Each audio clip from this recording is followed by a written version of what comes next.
Começando aqui uma live, estamos aqui com o Daniel. Daniel aí que é da comunidade do PlayStation 2, é engenheiro de software, programador, tem projetos aí em nível nacional e internacional, como o Athena e também o GTA Legacy, né, um projeto aí que já se tornou mundial. E hoje a gente vai estar aqui fazendo uma entrevista com ele, falando mais sobre a sua vida, sobre os seus projetos e o que vai suceder daqui para frente na sua nova jornada. Ele vai deixar a comunidade do Play 2, vai focar menos, vai focar mais agora na sua carreira profissional, nos novos projetos. Então nós vamos estar aqui conversando com ele brevemente um pouco sobre a sua trajetória e sobre os projetos futuros. Então vamos lá, Daniel. No caso, depois dessa parte dessa sua infância, quais eram os principais interesses na sua adolescência? Assim? Quais eram os seus objetivos que você tinha? Se era de fazer uma faculdade? Se já estava determinado na sua mente você fazer algo relacionado à tecnologia? Ou você ainda estava meio naquela vibe de indeciso, né, de adolescente? Quais eram as suas perspectivas? Cara, eu queria trabalhar com eletrônica. Uhum. Apesar de eu achar que não era bom o suficiente em eletrônica. Até do Fundamental 2, até o final do Fundamental... do começo até o final do Fundamental 2 eu queria trabalhar com eletrônica. Mas eu nunca tive muita paciência para aprender. E do meio do Fundamental 2 até o fim do ensino médio, eu comecei a aprender a programar. Então, eu comecei a aprender a programar de maneira recreativa, assim, no meu tempo livre. Aí eu cheguei a cogitar, a pensar, o que dá para fazer com isso? Foi a única coisa que eu realmente fiquei bom durante esse tempo. E eu comecei a pesquisar e vi que tinham vários cursos aqui no meu estado, tinha o ITA que dava para fazer engenharia de software, e aí eu pensei, vou querer fazer o ITA, né? Ótima decisão, né? Vou querer fazer o vestibular mais difícil do Brasil. Como se diz, né? Ele já quer atirar lá em cima. Aí comecei a estudar para o ITA, que nem um louco, assim. Eu queria fazer engenharia de software ou engenharia aeroespacial no ITA, porque todos os dois envolviam programação, né? Então, foi a maior loucura, assim. E eu comecei a fazer vários cursos de programação em paralelo com o que eu estudava para o ITA. Sim. Aí eu ganhei alguns certificados, ganhei certificado C++, fiz curso na Cisco, fiz vários cursos, fiz algumas especializações. E em algum momento, quando eu fui receber um certificado de programação em C++, que foi promovido pela minha prefeitura da cidade onde eu moro, eles estavam apresentando lá no auditório da UFPB o curso de Ciência de Dados e Inteligência Artificial. Aí eu entrei no auditório assim, eu disse, isso aqui é diferente do que eu já tinha visto. Uhum. Que massa e tal, eu vou aprender Deep Learning, aprender os internals, né, da inteligência artificial, e não só treinar a inteligência artificial, que pra mim é a coisa mais chata do mundo. Uhum. E eu disse, pronto, vou fazer isso, não vou mais fazer o ITA, não vou mais precisar gastar dinheiro e me matar de estudar, vou tentar um curso na UFPB. Sim. Aí foi assim que eu me direcionei pra minha carreira atual, né, que é como engenheiro de software. Foi mais humilde, falou, vamos abaixar a régua aqui, né? Era completamente loucura. Eu fui fazer uma vez o ITA, eu fui fazer em Salvador. E, meu Deus, não, isso aqui não é pro meu nível, não. Porque eu não estudava, meu ritmo de estudo não era não batia, o ritmo de né? estudo de uma pessoa que vai estudar pro ITA. Meu ritmo de estudo era, vou sentar aqui 1 hora pra estudar. Não. Não funciona. Não funciona. De jeito nenhum. Pois é. Em compensação, quando eu fiz o Enem pra passar pra UFPB, eu passei de primeira sem nem dificuldade. Você já tinha enfrentado coisas piores, então, assim, foi, né, tranquilo, né? Pois é. E aí você, basicamente, foi nesse tempo que surgiu o interesse por modding e, especificamente, já foi o PlayStation 2 ou você fez uns testes com outras plataformas e aí depois veio o PlayStation 2? Foi nesse tempo, sim, porque eu tinha aprendido Python e depois eu queria para uma coisa mais interessante, porque particularmente Python, para mim, quanto mais low level, mais interessante, tá? Então, o meu pico de interesse foi no Assembly, e C é o mais confortável de todos, porque ele consegue unir a capacidade de manipular o hardware o máximo possível, tanto quanto a Sandy, só que o código é muito mais inteligível. Então, eu testei primeiro com PS1, só que pelo fato do PS1 não ter o sistema de arquivos concreto, como o PlayStation 2, me desanimou um pouco. Eu fiquei um pouco, não sei se, apesar do hardware ser mais simples. Uhum. Daí eu fui direto para o PlayStation 2. Então, no PlayStation 2 eu encontrei o maior equilíbrio, porque ele tem um suporte de sistema operacional por meio dos SDKs quase completo em relação ao sistema moderno. Então, ele permite com que você faça coisas além de jogos. Sim. Porque eu não queria fazer jogos, eu não gosto de Você game queria dev. fazer programas utilizando o PlayStation 2, não queria fazer jogo, não queria ser um game dev, né? Vamos dizer. Tanto que o único jogo que eu fiz para o PlayStation 2 foi uma besteira, foi o Flappy Bird lá, e porque eu queria mostrar o conceito de poder rodar um jogo a 720p no PlayStation 2. Mas Mas fora era isso, casos de uso, não era realmente o seu foco. era uma demo. Era uma demo. Uhum. Ah, tá, perfeito. E como era a comunidade naquela época, assim? Porque isso a gente tá falando de que ano mais ou menos? 2012, A gente por aí? tá falando de 2000 e... Não, é recente. Acho que a Eu gente tá falo falando no de... primeiro contato, assim, quando você foi instalar o PS2 SDK, foi começar a A mexer, primeira vez que eu fui tentar era tipo 2013, por aí. 2013. E como é que é? Porque depois de 2010 que realmente teve o boom da descentralização da informação, né, que a gente começou a ter mais acesso à internet, mas Uhum. mesmo assim ainda naquela época assim era aquela coisa mais fórum, aquela coisa mais anos 2000. Como é que era essa questão de informação e a comunidade, né? Realmente eles tinham algum suporte ou era mais ah, soco em ponto de faca? Como é que era a coisa assim para poder trabalhar? Cara, eu não fazia parte da comunidade nessa época, mas tudo que eu pesquisava em fóruns, eu não sabia inglês direito, então eu tinha uma dificuldade de compreensão. Uhum. Somava-se a dificuldade de compreensão com a falta de linearidade, assim, tipo, não ter um tutorial. Então, para eu que estava de fora para aprender, era meio que dar cabeçada na parede, porque eu tinha que traçar minha própria linha e ir conectando aos poucos, assim. Então, durante essa época foi a época que eu menos tive desenvolvimento, assim, e eu até desisti de mexer com o PlayStation 2 nessa época. Uhum. Foi, acho que para 2018 que eu fui voltar a mexer com o PlayStation 2. Aí quando eu voltei, eu disse, tá, beleza, eles têm Discord agora. A PS2 sim tem Discord. Eu disse, tá, vou entrar no Discord e vou ver como é que instala. Não tinha um tutorial unificado para isso. Aí eu esperei mais algum tempo. E depois de um tempo lançaram um tutorial de como instalar o PS2 SDK. Aí lá para 2018 eu instalei o PS2 SDK e eu consegui começar a mexer com isso.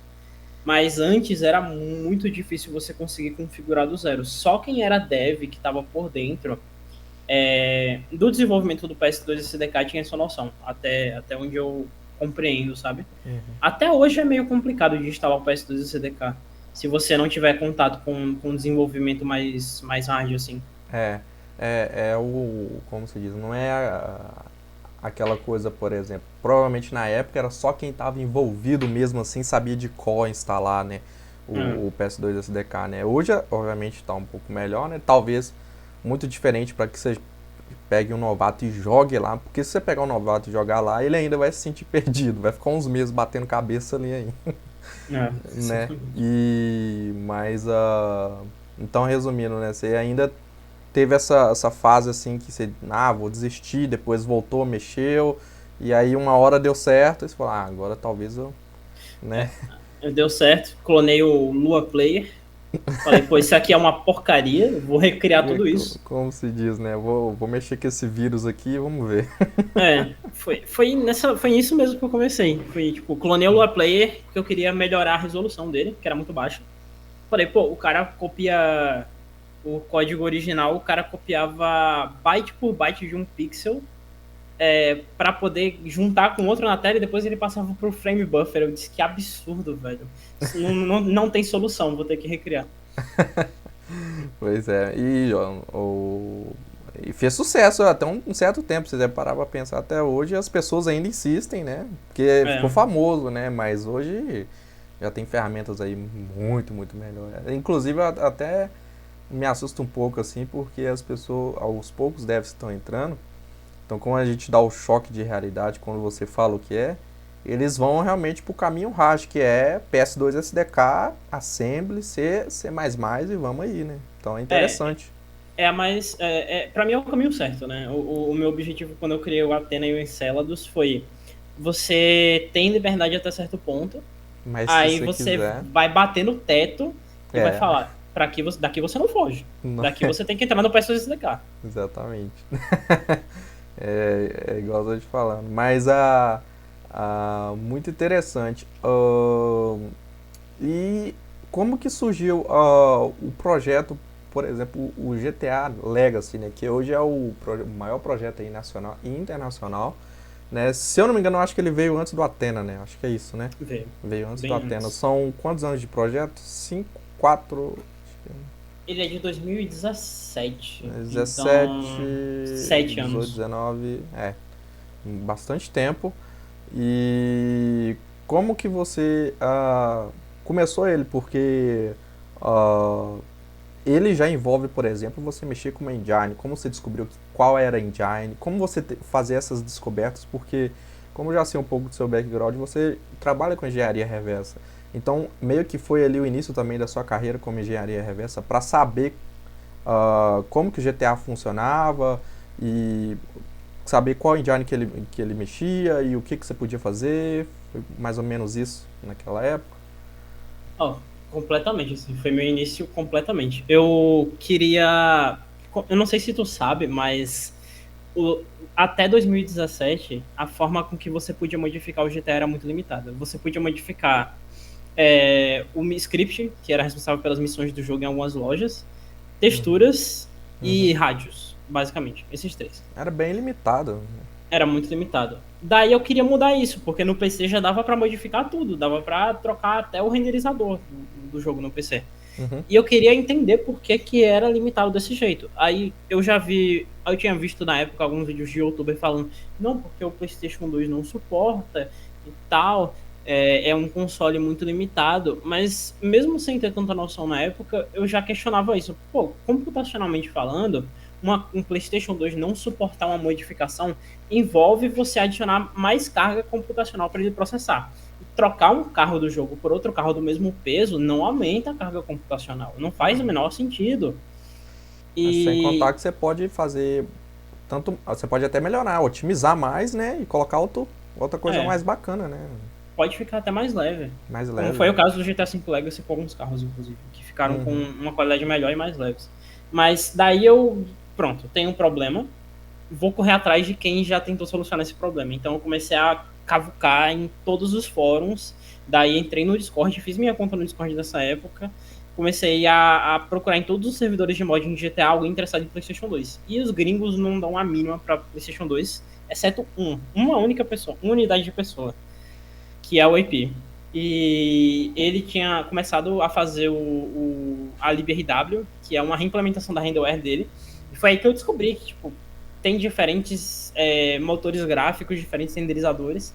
Entrei em contato com ele me ensinou bastante coisa, ele me deu uma database de funções lá meio capenga assim, para eu começar. Falou, ó, daqui você se vira.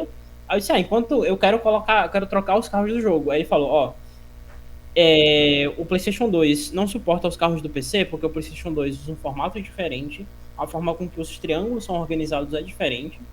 Ele tem uma pipeline diferente, ou seja, os atributos de cada material eles funcionam de maneira diferente do PC. A forma com que o arquivo que a renderware processa no PS2 é diferente do PC. Então você tem que converter todos esses parâmetros e ainda fazer a conversão da colisão para funcionar. E aí ele falou, então é bem difícil, só que eu já fiz metade desse caminho. E ele me mostrou um programa que ele tinha criado chamado ConvDFF. E ele falou, só preciso fazer mais algumas alterações e os modelos já podem ser convertidos. Agora, para converter a colisão, você se vira. Daí eu tinha um programa para converter o modelo e a colisão eu fui fuçando assim, descobri que se você tirasse o cabeçalho do arquivo, né, o header da colisão, convertesse a versão da colisão para a primeira versão, ele funcionava, injetasse a colisão dentro do arquivo do modelo, rolava. Aí eu disse, pronto, Uhum. consegui. Aí, a partir do momento que eu converti os primeiros carros, eu percebi que na internet os carros low poly, né, que são os carros com menos densidade poligonal, tinha bastante carro do GTA V e do GTA IV. Eu disse, tá, vou converter esses e demonstrar num vídeo. E começou a aparecer mais gente pra ajudar. E essas pessoas fizeram, tu tá fazendo um GTA V no PlayStation 2? Aí eu, não necessariamente. Mas, já que tem essa ideia, vamos começar a fazer, né? E foi daí que surgiu o GTA V Legacy. Tá, beleza. E foi evoluindo, acabou até que hoje já tá num nível assim, bem maduro o jogo já, né? Então, bom, talvez assim, não sei se talvez aonde você gostaria de que o game está, mas você tá satisfeito com o trabalho que hoje você tem dele ou você falou, ou você pensa assim, "Não, eu acho que do jeito que eu queria ainda tá um pouquinho longe." Do jeito que eu queria, não tá, com certeza. Tipo, teve muita coisa que, intencionalmente, eu tive que abrir mão de corrigir pra poder lançar o projeto. Tipo, Sim, sim. desde crash até inconsistências de programas de programação, de códigos que eu injetei no executável do jogo, que, por exemplo, causavam um uso excessivo de memória. Sim. Eu teria corrigido tudo isso se eu tivesse mais tempo. Tipo, um ano, talvez, mas não foi possível, né? Sim, sim, perfeitamente. Ah, e aí a gente já pulando, né, o Athena, né, o que é o seu projeto, né, acredito eu que foi depois do GTA, do GTA Legacy. Paralelamente, né, o GTA Legacy, ele foi começado que ano mais ou menos? O Athena começou em 2021. 2021, isso. Pandemia, Pandemia, no meio da pandemia, pandemia. pandemia, né? Aí você ficou em casa, falou, preciso fazer um projeto. Você falou, eu quero criar um renderizador, porque você já tinha falado um tempo aqui atrás que já era aficionado por renderizador. Aí você falou, vou criar um. Foi mais ou menos o início da ideia, foi mais ou menos isso? Foi por aí, na verdade. Eu já tinha criado o Enceladus, que foi meu primeiro laboratório de testes com PS2 e CDK. Aí eu parei um tempinho e do nada pandemia. Daí eu tava em casa há um tempo, tava sem trabalhar, tava ficando maluco em casa. Eu dormia e acordava em horários completamente aleatórios do meu dia. Ah, Então, tudo bagunçado, né? tudo bagunçado. Aí eu falei, eu preciso estabelecer a minha rotina de alguma forma. Uhum. Vou começar um projeto. Aí Sim, eu sim. comecei a aprender JavaScript e com o esforço de algumas outras pessoas, que foi acho que é Guilherme o nome dele. Foi uma pessoa que falou, faz uma coisa melhor que Lua, faz isso com JavaScript, eu te ajudo. Ah, tá, beleza, eu vou começar e tal. Ele me ajudou a portar o primeiro interpretador do Athena, que foi o DuckTape. E daí eu comecei a ir fazendo, e em algum momento a gente tinha todo o suporte básico que eu já tinha no Enceladus. Aí eu pensei, pô, vou expandir um pouco mais. Aí eu comecei a fazer todo o contato do sistema operacional, renderizador, e foi seguindo, sabe? Mas o Athena foi durante a época da pandemia, e foi mais pra manter minha sanidade mental, sabe? Mano, foi como se diz, né? Pra manter o ele ativo, vamos dizer. Na pandemia todo mundo alguma coisa fez assim pra ver se, né? É, Porque realmente foi um período bem complicado, então a Atena começou meio que no inferno, vamos assim, do mundo. foi. Completamente, assim. Pois é. E aí hoje a gente já tem, né, versão 1, 2, 3, né? Acredito eu, e. 3, né? Foi lançado, o Release 3, não foi? Não, Exatamente. ainda não, Ainda mas eu não. pretendo lançar. Então que eu particularmente já mexi, já fiz alguns vídeos no canal. Muito interessante e é uma camada de abstração, né? Você pegar, praticamente, você utilizar ali uma linguagem de alto nível, né? E você abstrair todos os comandos ali, jogando para baixo e fazendo tudo, né? Toda É, coisa acontecer, né? Fora as coisas que você colocou ali na parte de baixo que acredito eu que não tinha na época, né? Como você falou, né? A maioria das pessoas que é mais interessada em game dev me parece que ser mais aqui do Brasil. Não sei se essa concepção está certa, mas você mexeu com, renderizador, um monte de coisa, entendeu?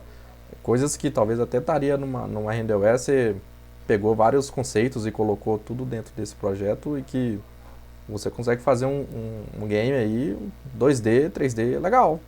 Sim. Um game funcional, entendeu? E muito interessante.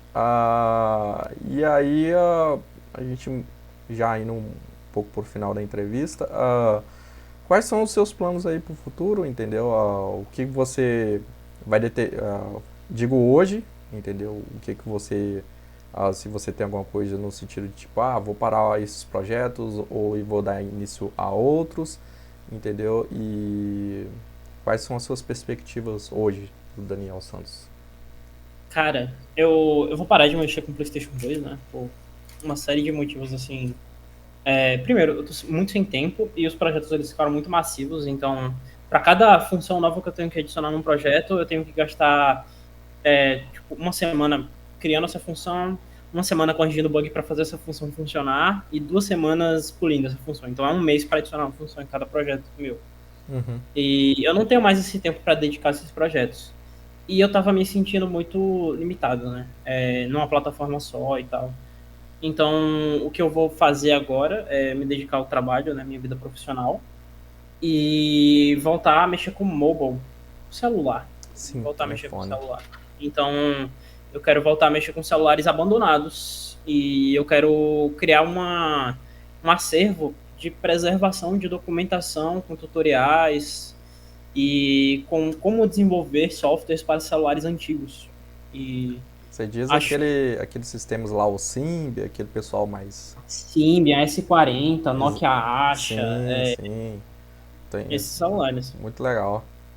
Eu quero Poxa. fazer uma biblioteca que consiga comportar tutoriais para criação, modificação de jogos Java também, que além de você conseguir rodar nesses celulares, você consegue rodar em emuladores hoje em dia.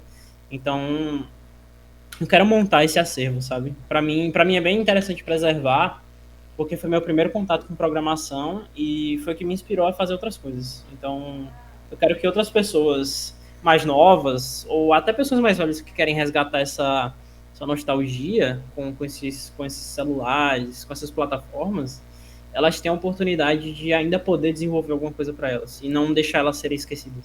Sim, sim. É um telefone que eu mais gosto, assim. Pra mim era muito top na época, assim, só que era bastante caro, porque essa época a gente pegou toda essa evolução, né, dos anos 2000 ali, que foi o boom da tecnologia, passando por todas as transformações, etc, né, era o SL65 da Siemens, que era o famoso primeiro telefone de flip, subia, Sim, né, então assim, depois veio o V3 da Motorola, que era o outro de flip mais, né, badalado, é, aquela coisa toda, né, então... esses telefones assim, a gente sempre queria aquelas funcionalidades, né? Roda MP3, roda jogo, faz... e sua proposta é bem nessa vibe, né? Colocar algumas coisas novas lá para poder funcionar. eu tô muito no objetivo de, por exemplo, nos celulares que é possível trocar firmware, fazer firmwares mais atualizadas, Sim, visual novo, com funções prontas e tal. Vamos ver se eu vou conseguir fazer, né? Mas meu objetivo é pelo menos documentar, ter sim, os sim. tutoriais. Porque existem celulares, tipo esses daqui, ó. Esse aqui é um Nokia Asha 501, esse aqui é um 503. Certo. Eles já estão se perdendo. Esses são celulares de 2014, eles nem são velhos, tá? Né? Eles têm muito Hoje, pouco tempo de vida, 10 anos. 2 anos já, né? É. E os tutoriais já estão, tipo, praticamente inexistentes na internet.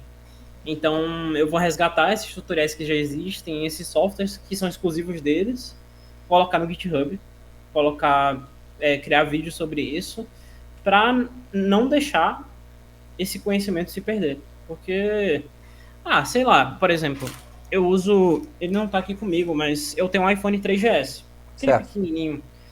Eu uso ele como um PSP hoje em dia. Então, essa tecnologia antiga, ela sempre tem uma serventia. Eu uso o meu iPhone 3GS como PSP, eu tenho trocentos jogos nele, e quando eu saio para algum lugar, que eu não quero gastar a bateria do meu celular, eu vou lá, pego ele, fico jogando Tetris, jogo GTA Chinatown Wars, jogo Tony Hawk, jogo Need for Speed, num Uhum. celular que hoje em dia você encontra por menos de R$ 200. Então, Exatamente. ele tem sua função, sabe? E eu acho importante que, por exemplo, outras pessoas possam ter acesso a gente viveu uma época muito boa, que foi a Muito época boa. A que gente os talvez jogos de não. celular A ainda eram gente bons, talvez sabe? eu via pessoas assim, pelo menos minha parte, né? Que hoje, graças a Deus, eu tenho uma condição melhor, né? Hoje eu posso comprar o telefone que eu quero, mas naquela época a gente era pobre e não tinha condição de comprar. A gente via, mas a gente participou do processo, mas não pôde adquirir esses produtos, né? E hoje a gente tem acesso a esses produtos mais novos, etc. Mas a gente participou, digamos assim, participamos meio, né? A gente não pôde ter eles nas nossas mãos naquela época, vamos É. assim dizer, né? Mas é bastante interessante, assim, ver essa coisa, assim. É igual você falou, recentemente eu fui, quer dizer, né? Recentemente eu fui numa palestra de mobile e eles falam, olha, tudo bem, todo mundo hoje compra telefone, mas boa parte dos programadores que são mobile, eles não estão importando com, por exemplo, o iPhone 15 e nem o iPhone 14, porque sabe que as aplicações vão rodar neles. O problema é que boa parte do público, 80%, estão em telefones de tipo 4 anos atrás. O aplicativo tem que rodar neles. Então, quer dizer, nem os telefones mais velhos, eles precisam de mais suporte porque eles compõem boa parte do mercado, né? É. Então, igual você falou, né? O telefone, no caso o 3GS, né? Ele realmente já não tem mais mercado, mas ele tem a utilidade dele, roda jogo, dá pra você fazer um monte de coisa. Você pode usar como um iPod, né? Hoje em dia, É, exatamente como um iPod. Você pode rodar jogo, ouvir música. Alguma galera já conseguiu fazer funcionar o YouTube e o WhatsApp nele. Então, pois é. atualmente ele consegue ser um celular levemente funcional. É, Mas outros casos, tipo Nokia, é puramente por entretenimento, sabe? sim. Que você detém esses celulares. Perfeito, perfeito. E já finalizando aqui essa entrevista, né? E já você dando o seu veredito que realmente vai largar a comunidade dev, vai focar em outros projetos. Já te adiantando, né, desejo muita sorte, né? Tudo de bom para você aí nessa nova jornada. Qual é a mensagem que você daria aí para a comunidade? Talvez quem for pegar o bastão e for levar para frente, ou até mesmo no geral, né? Aqueles poucos que ainda se interessam pelo assunto PlayStation 2 e quer desenvolver jogos, quer desenvolver aplicações e soluções. Se você tem um recado do que eles podem estar fazendo hoje e quais são talvez os objetivos que ainda precisam ser seguidos nessa área do desenvolvimento de PlayStation 2 para que a comunidade ganhe um up, vamos assim dizer. Isso tecnicamente e isso pessoalmente como comunidade, olhando no sentido de seres humanos. Entendeu? Tá, eu vou até me ajeitar na cadeira aqui, porque eu acho que essa vai ser a parte mais longa que eu vou falar. Beleza. Tem muita coisa que a comunidade pode melhorar, assim. Como comunidade, eu tenho uma opinião muito adversa em relação a outros desenvolvedores, eu acho, mas eu acho que uma comunidade ainda não existe no PlayStation 2. Ela ainda não é consolidada, porque uma comunidade é um lugar onde as pessoas se ajudam e se enturmam para criarem grandes projetos em quantidade numerosa, e não vários projetos tocados por uma ou duas pessoas. Isso não é uma comunidade, isso é só uma cena. Certo. E a minha maior crítica em relação à cena do PlayStation 2 é isso. As pessoas. Existem contribuições cruzadas, claro. Eu tive contribuições de outras pessoas nos meus projetos, mas a maioria das pessoas vou começar um projeto, começo sozinho, não busco ajuda, ou busco ajuda e as pessoas não dão ajuda direta. E isso desanima as pessoas, porque o PlayStation 2 já é uma plataforma hostil e sem ajuda ela se torna mais hostil ainda, como qualquer outra coisa na nossa vida. Quando a gente tenta aprender sozinho, sempre é mais difícil. Outras pessoas têm facilidade, algumas pessoas têm bastante dificuldade, mas sempre é difícil. Porque as pessoas têm dificuldades diferentes, né? Então, uma comunidade que se ajudasse de maneira integral seria muito mais convidativa. Uhum. E sobre a comunidade usuários e não desenvolvedores, que, por favor, parem de cobrar as pessoas como se elas fossem magicamente resolver o seu problema, porque não é assim que funciona. Sei que vocês são pessoas mais jovens, sei que tudo no nosso mundo está se tornando muito imediato, mas algumas coisas não conseguem ser tão imediatas quanto as nossas vontades, entendeu? Agora sobre desenvolvimento, né? Vamos falar sobre coisa boa. No caso, a parte técnica mesmo, assim, que você olha e vira e fala assim, olha, tem esses problemas aqui, se a comunidade superar, ou pelo menos eles têm que seguir esse caminho para poder evoluir e ter um grande resultado no futuro. Sim. Eu acho que acho que o grande elefante assim na sala da comunidade do PlayStation 2 é não ter uma biblioteca gráfica unificada. Porque você tem GSKit para 2D, você tem XTC, PS2GL e Tyra para 3D. Em nenhum deles, todos eles têm opção para 2D, mas nenhum deles se vende como a melhor biblioteca para isso, ou falta alguma coisa, ou tudo mais. E todos os projetos são open source, então eles poderiam se fusionar ou dar origem para outro projeto que fosse unificado e que todo mundo usasse. Porque em outros consoles a gente já tem essa união. Por exemplo, o PSP ele já tem uma biblioteca gráfica GL-like, né? O PS Vita também tem o Vita GL, todos eles têm coisas unificadas para facilitar a vida do desenvolvedor, para ele não precisar olhar para o baixo nível. Sim. Que é uma coisa que toma muito tempo. Baixo nível é o que mais toma tempo no desenvolvimento de uma plataforma como o PlayStation 2. E outra coisa, dá atenção para ver o Zero não só como um coprocessador, né? Faz uma biblioteca de física que usa VU0, faz uma biblioteca de colisão que usa VU0. A VU0 está sendo subutilizada ou até não utilizada na maioria dos projetos. Você pega um SDL da vida, um Simple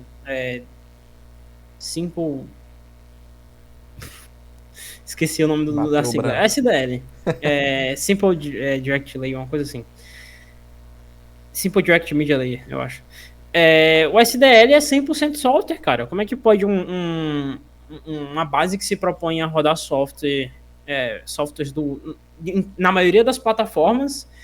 O PlayStation 2 é uma plataforma que tem a CPU fraca. Você tá rodando via software, você não faz nenhum tipo de abstração dos outras camadas de hardware que são capazes de fazer um processamento mais efetivo. Você está perdendo a oportunidade de que vários softwares possam ser diretamente portados. Você nem precisa trabalhar sobre esses softwares. Você só precisa portar eles.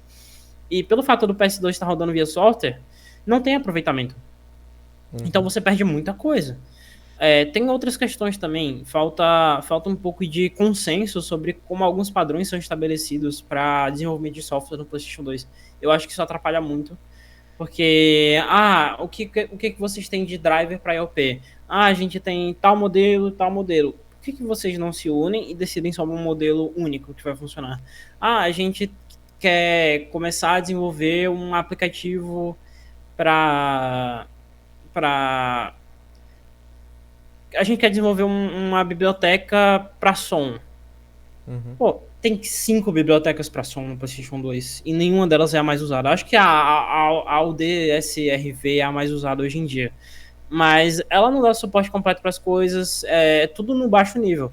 Falta um pouco de esforço para criar uma camada de abstração, assim como existe a Tene, assim como existe Enceladus, para C e para C++. Poderia ter uma padronização, né? Ali, igual você falou, né? Uma padronização de som, uma padronização de vídeo.